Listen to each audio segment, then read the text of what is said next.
Hi, good morning, everyone. How are you? I hope we did well the last 2 weeks. I was hoping everyone drank their 3 liters of water a day and ate their green vegetables. It wasn't that hard, was it? It's not that hard, like slowly incrementing, incrementally, incorporating all of these like little steps. Not that bad. But we have a lot to cover today, so let me get started on our PowerPoint presentation. Now, today, we are going to talk a little bit about proteins and a little bit about a few other things.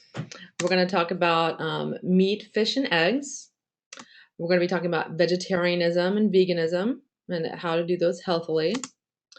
We'll talk about some carbs and grains, gluten sensitivity, and learning to eat by listening to your body. Not that hard. Now, today I want to talk about protein. You want to eat about 10 to 30% animal protein. On the higher end, if you have a fast metabolism, because people with fast metabolisms, they just they burn through it really quickly, and they need it to kind of calm their systems down. Meat and animal protein includes red meat, chicken, poultry, pork, lamb, fish, and eggs. Though I'm not a big fan of pork because even if it's cooked really, really well, it still can have parasitic eggs. Additionally, you're also fine if you eat a lot of meat as long as you eat it with a lot of vegetables because you need to balance out the acidic meats with alkaline vegetables. I recommend that you eat a little protein with every meal, and this is to balance your blood sugar and give you the raw materials to make the neurotransmitters in your brain. Especially if you're prone to depression, you do need a lot of protein. However, you have to play around with the protein levels to see what level works for you. Some people only need animal protein like every other day, and other people, they need it 3 times a day. Um, you just got to see what works for you, and this takes some time. Eggs are an amazing, perfect protein that's very easy to digest. Broths are wonderfully nutritious food and they're very healing. People need the collagen and the all the stuff in the broths to heal their joints and repair their joints. That's great if you have arthritis. Fish are wonderfully nutritious, but they need to be wild, not farm raised. You want to avoid processed meats like luncheon meat slices, hot dogs, salamis, preserved meats, and sausage links. So these are full of MSG, salt, nitrates, and nitrites. And this means that Subway is not on the menu because all those meats are not healthy. Also, you also want to eat organic. It's very, very important to eat all your meats organic and grass fed. Unfortunately, the organic meats are really expensive, but they're well worth the expense. Now, if you're on a budget, opt for organic meats and just get conventional vegetables. But the conventional factory farmed meats, they contain hormones, antibiotics, genetically modified corn, and soy feed, and they're treated shockingly inhumanely.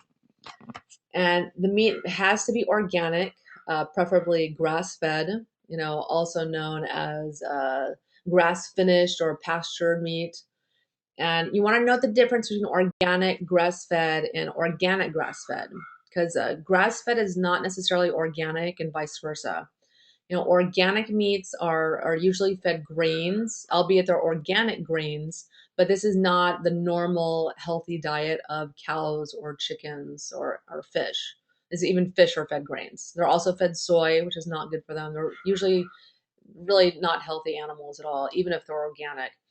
But grass-fed meat, they're eating their normal healthy diet, so they get tons of healthy fats in it, and this fat is orange to dark yellow in color, whereas the grain-produced meat has fat that appears white.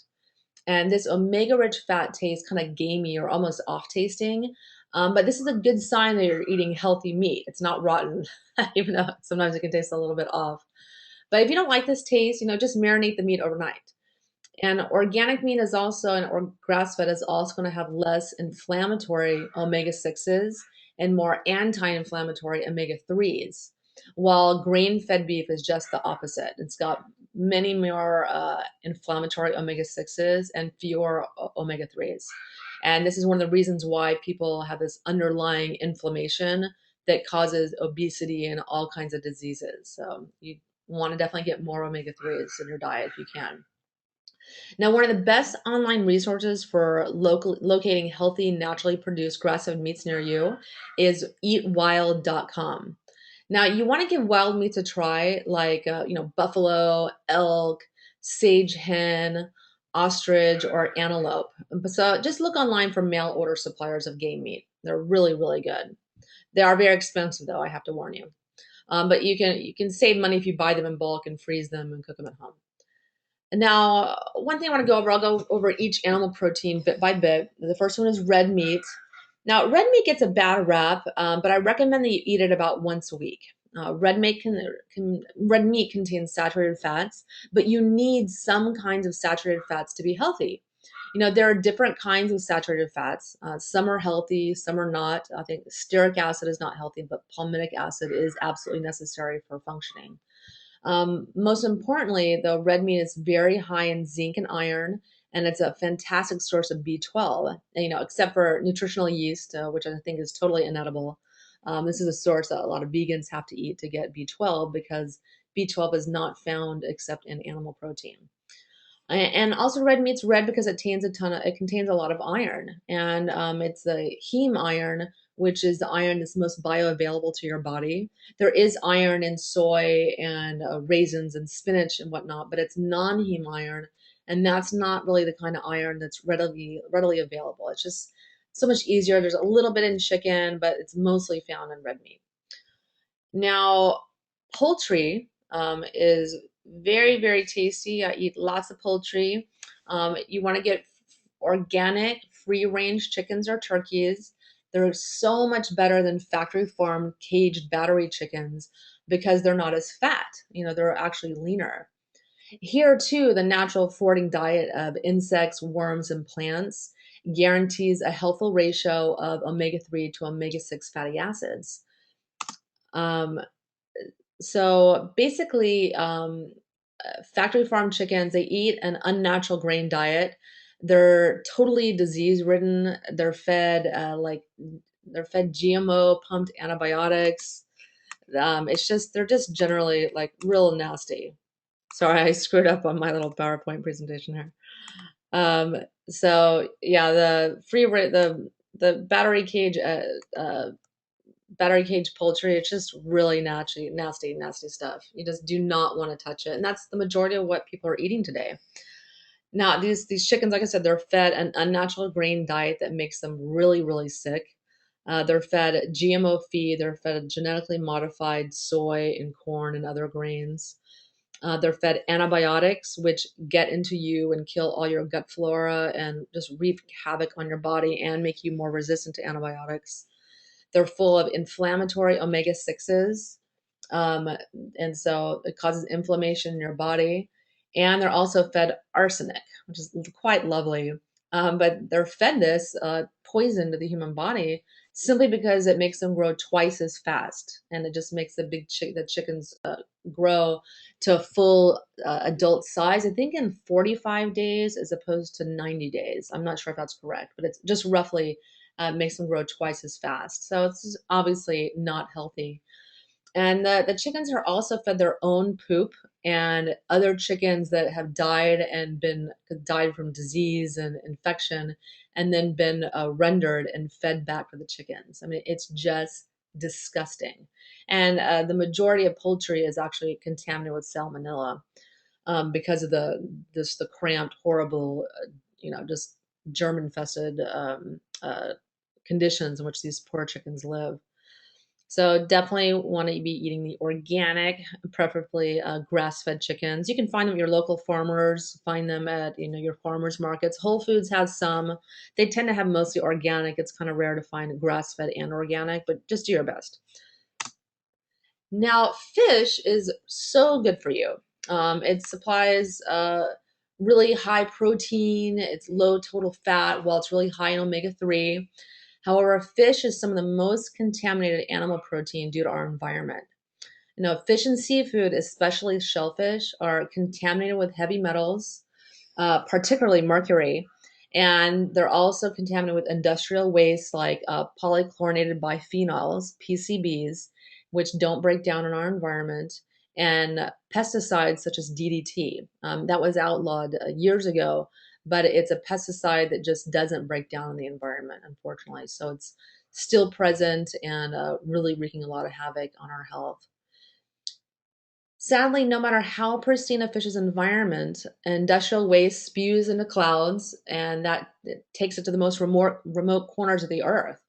And even Inuit Indians in Antarctica have hundreds of chemicals in their breast milk. So it doesn't matter how remote you are on the earth, you are just pretty much deluged with heavy metals and fat soluble pesticides that when you ingest, older, large, or predatory and fatty species of fish, they get inside you and contaminate your fats also, especially your brain, because your brain is 60% fat. So, and I'll tell you a few ways that you can minimize your risk of eating contaminated fish. You want to eat wild fish. Farm fish are raised in festering pools and routinely fed antibiotics, just like the factory farm meats. Now, they have unnatural diets containing GMOs, growth hormones, and dyes. The dyes make them look healthier. And these fish also have a really low omega-3 content of wild caught fish. And the fish that are frequently farmed are going to be salmon, trout, pretty much any trout is farmed fish, farm raised, catfish, tilapia, eels, shrimp, and crayfish. Those are typically very commonly farmed unless stated otherwise. And sometimes a lot of restaurants even lie to you and say that they're line caught or that they are wild when they are in fact not. So there's a lot of fraud going on in fish labeling. Also, what you want to be on the lookout for is genetically modified salmon. A company came up with the idea to increase the salmon size. It doubles the salmon size and growth rate by genetically modifying it. And so companies, hopefully, the FDA has not approved it yet. There's been a huge uproar, but unfortunately, very soon you may have to be very, very careful about the salmon that you eat because it's genetically modified, and God only knows what kind of havoc that's going to wreak on our human health. Not to mention possibly destroying the current salmon population in nature. If any of these fish escape from their farm pens and get into the wild and start breeding with the wild native populations. Also, if you want to minimize your risk of toxicity, you want to avoid freshwater fish.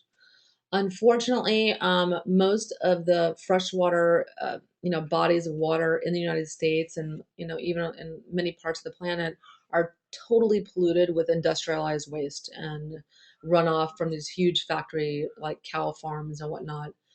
You especially want to avoid fish from the Great Lakes and other polluted industrialized areas. And rivers, same thing. Rivers are incredibly toxic. So it's just unfortunately you kind of have to avoid those.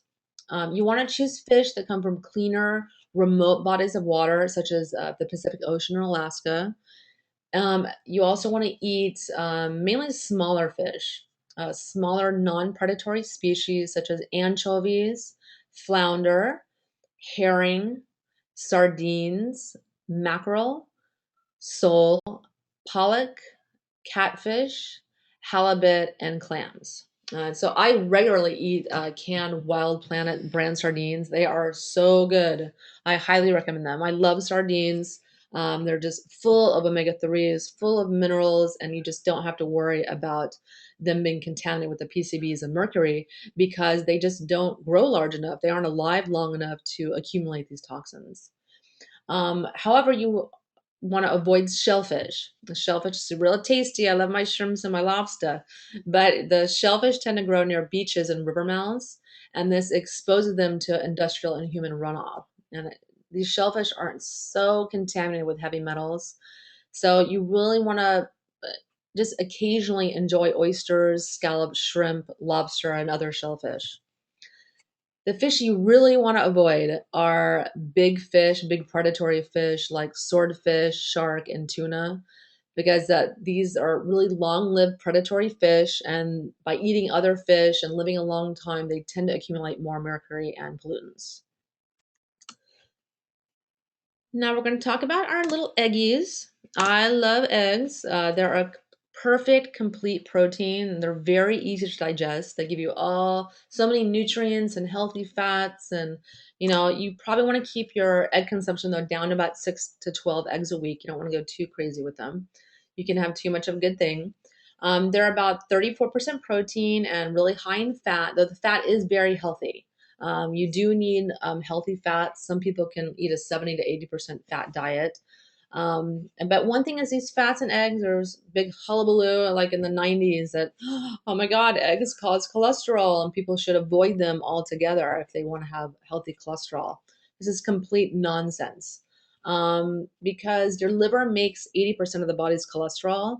So your dietary intake of cholesterol has almost no effect on your blood levels of cholesterol. It's just the body doesn't work that simple. You intake cholesterol and then it's floating around in your veins. It doesn't work that way.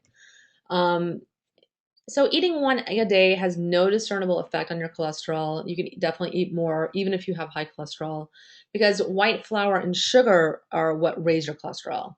So, and your body, when you eat flour and cholesterol, your body releases lots of your blood sugar is raised really high, and this blood sugar damages the insides of your veins. And then, as an emergency response, your liver produces cholesterol to repair the damage inside your veins that's caused by that white flour and sugar, which is almost like shards of glass in your veins. So that's the mechanism behind why people get high cholesterol. It's really flour and sugar. So keep in mind that eggs from free-range hens have 1/3 less cholesterol than the really nutrient-low battery cage eggs. So you're worried about your cholesterol, you still just can't get that out of your head. Just eat free-range organic eggs. It'll be fine. Now, eggs, again, they should be eaten organic and grass-fed. Organic chickens, while they're fed an unnatural diet of grains, will render the eggs less healthy, but it's better than regular eggs, the conventional battery cage eggs. When chickens are grass-fed, and they eat insects, and they add, which add a ton of omega-3s to the eggs and makes them much healthier for you. But if you can't find grass-fed eggs at your local farmer's market or health food store, just get the omega-3 enriched eggs. They'll be healthier for you. Usually they're fed flax, they're fed some other omega-rich substance that and sprouts and things like that that give them more diet, so they have more omega-3, which translates into the eggs. But even eggs that are organic, although the chickens are not given antibiotics or GMO feed, can still be produced on huge factory farms in rancid conditions. So don't be fooled just by those organic eggs at Trader Joe's, because the price point does reflect reflect the quality of the eggs. It's expensive to raise high quality eggs. So the eggs are $3 a dozen, well, or $2 a dozen. They're probably not going to be very healthy for you.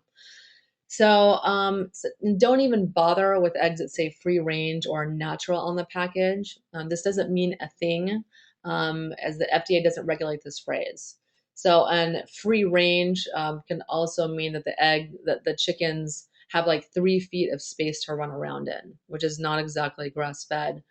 So, a good way to see how your eggs rate is going on the Cornucopia Institute's egg scorecard. You can go on the Cornucopia Institute's website and find this amazing little scorecard that will find out your eggs and find out how they scored on a number of different parameters. See if your eggs are living a happy, healthy life. My favorite brand of eggs are Friends brand eggs from New Zealand. And the eggs are this really bright orange, and the shells are really, really thick. Like it's even kind of hard to crack them because the eggs are really healthy. The chickens are healthy. And I have not found a better egg, but unfortunately, they cost like $1 billion a carton. They cost almost $7 for 6 eggs. They cost between $6 and $7 for it's like a dollar about an egg. But They're so healthy. But I've also found, in Southern California, they've got Burroughs eggs, Burroughs Family Farms eggs. They're really good too. But my favorite are the Friends brand eggs from New Zealand, which can pretty much be found in any Whole Foods. Now, sorry, I'm skipping my PowerPoint, totally forgetting about it, getting all caught up. Now I want to talk a little bit about vegetarian and vegans. Vegetarians get their protein sources from, they get it from nuts, seeds, beans, soy, and dairy. But vegans, of course, don't get their protein from dairy. That's for vegetarians. And though plants do contain protein, um, that humans can't digest and assimilate protein very easily. It's really hard for us to break down these really hard fibrous plants and break down the cell wall to get to the nutrients and proteins inside. Because we just don't have the fermentative bacteria that gorillas or other ruminants like cows do. The plants stay in their stomachs for 3 days with this fermentative bacteria just working on that fiber and breaking it down and extracting all the nutrients and the protein. But we don't enjoy this benefit. We have hydrochloric acid, and which is really much more geared toward breaking down protein more effectively. So the animal proteins they're really important because you can't just stop eating meat when you're a vegetarian. And the vegan diet, I'm not thrilled with the vegan diet at all. But the vegetarian diet, you can't just stop eating meat. You have to really know what you're doing and make sure you get enough protein every day through animal proteins. Animal proteins are the basic building blocks for DNA synthesis. They also are the raw materials for neurotransmitters like serotonin and dopamine. And they're also necessary to produce the sex hormones. We need the cholesterol and the animal protein to produce estrogen, testosterone, and progesterone, and 50 or 60 other hormones that are little messengers in our body. It's very, very important. So if you don't have enough animal protein and fats in the diet, you can't perform these vital functions, and consequently, you can suffer from depression or mood swings from a deficiency in serotonin. You can have low hormones, which cause all kinds of problems, and you can have thyroid issues because you have to have tyrosine to make thyroid hormone, and tyrosine is found primarily in meats. Now, a little bit in vegetables, but just a tiny bit. Now, I can attest this myself because I suffered all of these problems after not eating meat for 2 years. And plus, I'm kind of lactose intolerant. So I was pretty much almost vegan by default for a couple years. And I've been eating meat for a year and I'm still recovering. I'm still working with a person that does hair mineral analysis, nutritional balancing, and with my naturopathic doctor and still doing testing. And I'm just literally still not recovered from the nutritional deficiencies that I suffered when I was vegetarian and then vegan. I think the vegan really was the nail in the coffin because it's just really not a healthy diet. And the vegan diets, they can be very dangerous. And frankly, it makes me really sad that these diets are being so popular and they're being forced on children because people are going to be suffering a lot of health problems, as you're going to see in the future, in the next 10 or 20 years. I think vegan diets are really going to die out in popularity because I just don't know that many people that can stay on them for very long and be healthy. For instance, I had a friend of mine who her hair was falling out. I had another friend of mine who broke her kneecap. She was a raw food diet. She's been a raw food vegan for 7 years, but been a vegan for a total of 14 years. She broke her kneecap, and after 4 months, it still has not healed. The poor thing's like hobbling around. She just doesn't have the raw materials to repair her body. And I've just heard of so many other people with these problems, and just there's just very few people that can do the vegan diet. And some of those really robust individuals, just nothing's going to kill them, just no matter what they eat, no matter what they do, nothing's going to kill these people. But those people that may be candidates for it. And the reason vegan diets are really dangerous is because they're primarily deficient in fats. They're deficient in the fat soluble vitamins like vitamin D and K. And if you don't have adequate levels of vitamin D, 80% of cancers are implicated because of low vitamin D. So it's really dangerous. You're really playing with your health if you don't get the vitamin D and the co-nutrients that are needed to absorb it into your body. And the vitamin D2, the synthetic vitamin D that a lot of vegans take, is not adequate. It's just not and they can get a little bit of benefit from it, but it's just not the form that our body uses. So, without animal protein and the fat it contains, humans can become deficient in fat soluble vitamins A, D, E, and K, as well as B12, iron, and other things as well. But vegetarians don't suffer these problems as long as they eat plenty of dairy and eggs. But being vegan for an extended period of time is very dangerous. It can result in numerous health problems, like the ones I just mentioned below, like osteoporosis and losing your hair, um, adrenal fatigue, thyroid issues. It can result in absolute depression and mood swings. I had that when I was vegan. I never experienced irritability and anger and depression, and not to mention the occurrence of an eating disorder, bulimia, simply because of the absence of serotonin. It's just very simple. Unfortunately, because also the vegan diet's deficient in B12, if you go without B12 for 3 years, your body has a store for 3 years in your body of B12. After 3 years, 3 to 5 years, that runs out, and you can suffer permanent neurological damage. So it's no joke. So that's why a lot of vegans, they don't make it past the 3 to 5 year mark because they're just losing it, and they just don't feel good. If you go too long, if you just ignore your body and you just let your mind override how your body feels, you can actually suffer permanent physical disability. I've had There's an author named Lierre Keith that wrote The Vegetarian Myth. She's real pissed off that she was never told about the dangers of the vegan diet, and she has permanent spine disability. She suffered severe pain for years and years and years. Went to every doctor, and finally she went to a qigong master, a healer, that told her that if she didn't eat meat, she was actually going to die. And so she began eating meat, and she's now a lot healthier and recovering, and she dedicates her whole life speaking out against the vegan diet and the dangers of it. So there's definitely something to that you should listen to. And so this is why, I'm a fan of the paleo type caveman diet. It just makes sense. Man has been eating meat for millions of years, so it just doesn't make a whole lot of sense to me to all of a sudden, like in the 21st century, we don't need meat. It just doesn't make sense to me at all, just on its face.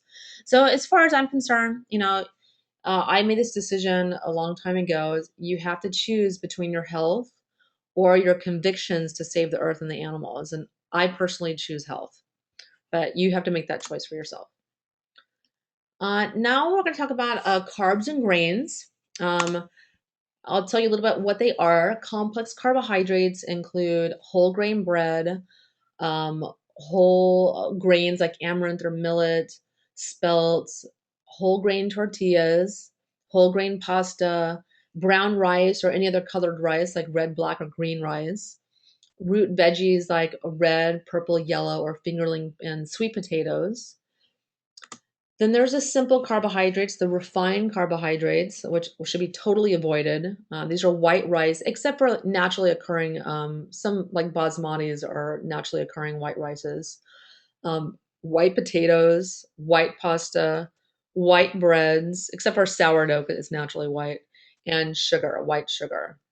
Totally avoided from the diet. They're absolutely poisonous to the diet, to the human body, and one of the really foundations of why we're having so many health problems. Additionally, you really don't need carbohydrates in the diet. Carbohydrates are very useful. They're also known as starches and sugars. They're very useful, and they're really good for energy, especially if you do a lot of working out. You're going to need more carbs. But many people do really well just by entirely eliminating them from their diet. They're not essential for survival because there are plenty of carbohydrates in fruits and vegetables. They're just naturally occurring carbohydrates and the sugars and things that are in the fruits and vegetables. So you do need some carbohydrates, but you get all that you need from the fruits and vegetables. So the regular carbs, what we can typically consider carbohydrates, should be limited to 1 or 2 servings a day, unless you're really, really active, you work out a lot. But if you're trying to lose weight, you should really only have one carbohydrate a day, if any at all. So for me, I'm trying to lose like 10 pounds. So I tend to limit, or I try to limit my carbohydrate servings to one a day. So I have, one piece of bread or one tortilla or a little bit of pasta or a little half a sweet potato, something like that. Now, grains do contain nutrients, but they're generally not healthy. Uh, Now, that being said, it's ideally a good idea to try to slowly eliminate grains from your diet. They're just generally kind of irritating to your body. Most of them contain gluten, and we'll go into gluten intolerance in a minute. But rice is actually the least irritating grain, so that is kind of on my safe list. But even if you eat whole grains, they're usually ground into flour. They're just kind of pulverized, and this renders them no longer whole. So they end up causing the same rise in your blood sugar as refined grains. I mean, they might have a little bit more nutrients, but they have the same devastating health effect on your body as if you ate white bread. So if you're going to eat a whole grain, it has to be the actual whole grain. It has to be the actual grain intact. So don't be fooled by these marketing ploys of all these boxed foods saying whole grains are healthy for you, heart healthy, and lower cholesterol. It's marketing BS. So don't fall for it. And so we're gonna talk about gluten intolerance. Um, Gluten intolerance is the inability to digest gluten. 1 out of 3 people have gluten intolerance, so that's 30% of the population have it's also known as gluten sensitivity. And the foods that contain gluten include, flours, like the flour containing foods like bread, pasta, bagels, crackers, cookies, and pretty much any processed food, cereals, and any food that contains wheat, rye, or barley. And some oats also contain gluten, but you can get gluten-free oats, and those are usually labeled. But given the fact that gluten is of any food, it's the highest correlated with disease. It's probably a good idea to reconsider including them in your diet, because even people without gluten intolerance or celiac disease, which is a total intolerance to gluten, can suffer inflammation after eating gluten. This is kind of evidence in a recent study where people were this recent study they did this test of people with no gluten sensitivity, people with gluten sensitivity, and people with celiac disease, and they fed them gluten and measured inflammation levels in their bodies. So what they found was the majority of people, even without these sensitivities, still suffer inflammation. So you just really have to work really hard to reduce that inflammation because it's the underlying cause of disease, or it's one of them. And if you want to know what gluten is, it's the primary protein found in wheat. It's a binding protein in wheat, and it's really hard to digest, and it often passes through the stomach undigested. It's like this big gluey mass. Like the Latin word for gluten is glue, and so it's just this big, just like soft, chewy, like gluey mass. And so when your stomach acid is low, which is really quite common in our culture, because if you have adrenal fatigue, you produce less stomach acid, and we have, epidemic adrenal fatigue. So our stomach acid is really low, and so gluten enters the small intestine, the below your stomach, totally undigested, where it causes intestinal irritation and inflammation. And this also prevents you from absorbing other nutrients as well. So it can cause nutrient deficiencies because when your colon, your intestines are irritated, they don't absorb nutrients as well. So just remember, it's best avoided. And most people eat it at almost every meal. And I've been trying to eliminate it for a couple of years, and I'm doing really, really well. But it's hard. Sometimes I'm like, whatever, I just want my macaroni and cheese, or you just like you want to eat a sandwich. You just are in the mood for a sandwich. So it's hard to avoid, but I can report I feel a lot better. I have a lot more energy and mental clarity and energy when I don't eat gluten. So now I want to focus on going into eating by listening to your body. It's really important to learn this skill because your body causes cravings in your body and propels you to eat in certain foods to give it the nutrients that it requires at that given moment. Your body is this brilliant microcomputer, and it basically tells you what it needs to eat to do whatever function it's doing at that time, whatever nutrients it requires to do that bodily function. And you can learn to listen to your body via certain mechanisms. Body evolution, your body has provided the senses of your cravings, smell, taste, and pleasure to tell you the foods that it wants. Now, it's really important because repairing your body requires very different nutrients from those that it uses for cleansing. Animal foods are generally like building and repairing, while plant foods are generally cleansing. This is just in general. That you can never, as a person, you can never guess at any given moment what you need. So your mind can't figure it out. You can't, go by the RDAs and get your 100% of your nutrients you need every day. Only your body can tell you personally as an individual what you needed at any given moment. So just leave it to your body. Now, cravings for a particular food is completely normal and should not be resisted as long as it's for a healthy food. Now, desire for a food is the way that your body tells you what it needs. So when you get hungry, try to figure out which food you're craving. When you go to a restaurant, look at the menu and just see what really kind of jumps out at you as what you're really in the mood to eat. And that's the answer should come to you immediately, or just thinking about it for a couple of seconds. So desire is your inner intelligence, or cravings is your inner intelligence talking to you, letting you know what it nutritionally needs to keep you healthy and energetic. If you listen to your desire every time that you eat, you'll enjoy good digestion of that food. It will provide you with the nutrients that your body needs at that moment because you've eaten it at the right time, just when your body has asked for it.